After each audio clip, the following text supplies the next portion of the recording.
For 30 years, there was a trade on Wall Street so famously stupid, so guaranteed to lose money, they gave it a terrifying name, the Widowmaker.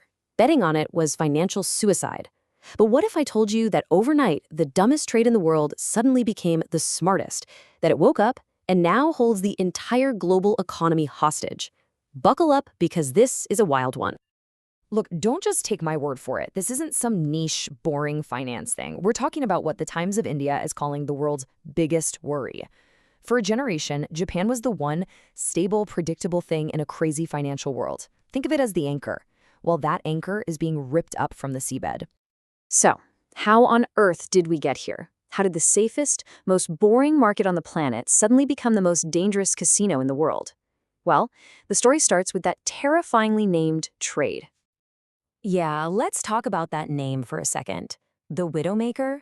Wall Street traders gave it that dark nickname for a very, very good reason. It was a graveyard for careers and fortunes.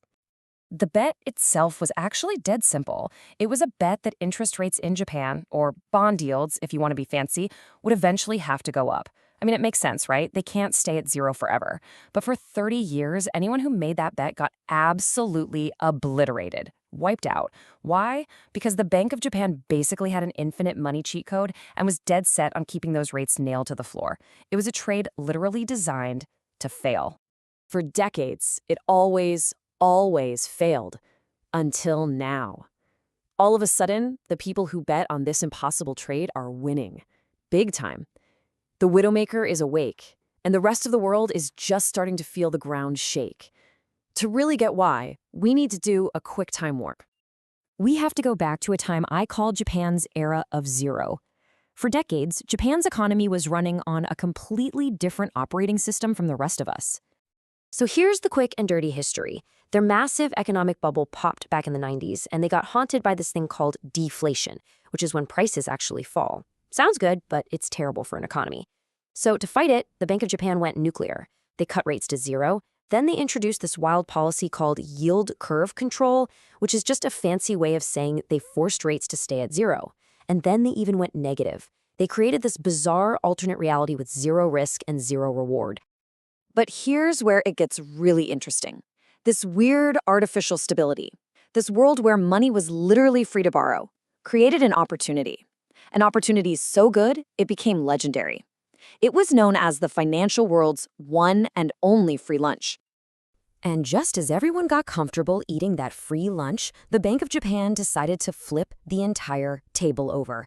After 3 decades of doing the exact same thing, they suddenly changed all the rules of the game. And I mean, they changed them fast. Look at this. Boom, negative interest rates gone. That whole yield curve control thing, in the trash. And then, for the first time in 17 years, they actually hike their interest rate. In the blink of an eye, the giant safety net that the whole world had gotten used to was just gone. Now, I know what you're probably thinking looking at this chart. 0.5%? Who cares? That's nothing. But you gotta understand, when you've been at zero or less for decades and the US is over 5%, a tiny little move like this feels like a seismic earthquake. And that earthquake is about to unleash a tidal wave of cash. Which brings us to this capital tsunami. Because, as you're about to see, that beloved free lunch, it is officially over. So what exactly was this free lunch? It had a nerdy name, the carry trade, but it was so simple it was almost beautiful. Step 1, borrow a ton of Japanese yen for basically zero interest. Step 2, swap that yen for US dollars. Step 3, buy something safe in America, like a government bond, that paid you way more interest. Step 4, you just sit back and collect the difference. Easy money. For years, this was the surest bet in finance. It pumped trillions of dollars into markets all over the world, pushing up prices for everything from American stocks to real estate. It was the engine of global finance. But yeah, the lunch is over. Now that it's not free to borrow Japanese yen anymore, the entire beautiful, simple math that made this trade work is completely broken. And here is the absolutely critical part. Reversing this trade means all that money, we're talking trillions with a T, could come rushing back home to Japan. Japanese investors are the biggest foreign creditors on the planet. If they start selling their global stocks and bonds to bring that money home, it could be like someone pulling the plug on the global bathtub, draining cash and liquidity from markets everywhere. But hold on, the story gets even crazier. Because right now, Japan is caught in this completely bizarre conflict with itself. It's basically trying to hit the economic gas pedal and the brake pedal at the exact same time. So, on one hand, the government is trying to make people happy by unleashing a monster stimulus package. We're talking 21.3 trillion yen. That's about 135 billion US dollars. That is flooring the gas pedal.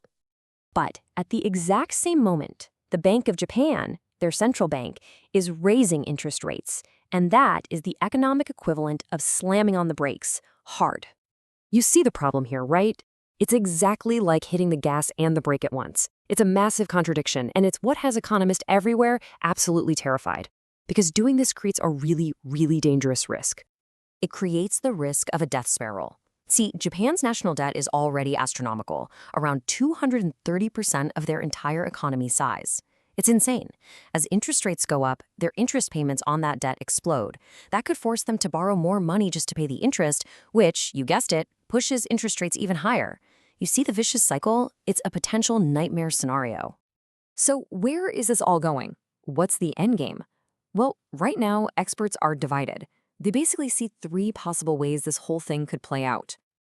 Okay, so you have the pessimists, the crisis view, who think this toxic stew of debt and contradictory policy is just going to blow up the whole system. Then you have the optimists, the normalization view, who say, hey, chill out, this is just Japan finally getting back to normal after a few weird decades. And then there's the middle ground, which is basically a messy, awkward transition where Japan lets inflation run hot to try and shrink its debt pile. Honestly, it'll probably be a messy mix of all three. But no matter which way it goes, it leaves all of us with one final, very unsettling question. For 30 years, the entire global economy was built on the foundation of a predictable, stable, zero-interest rate Japan. It was the anchor holding everything down. So what happens to all of us when that anchor finally comes loose?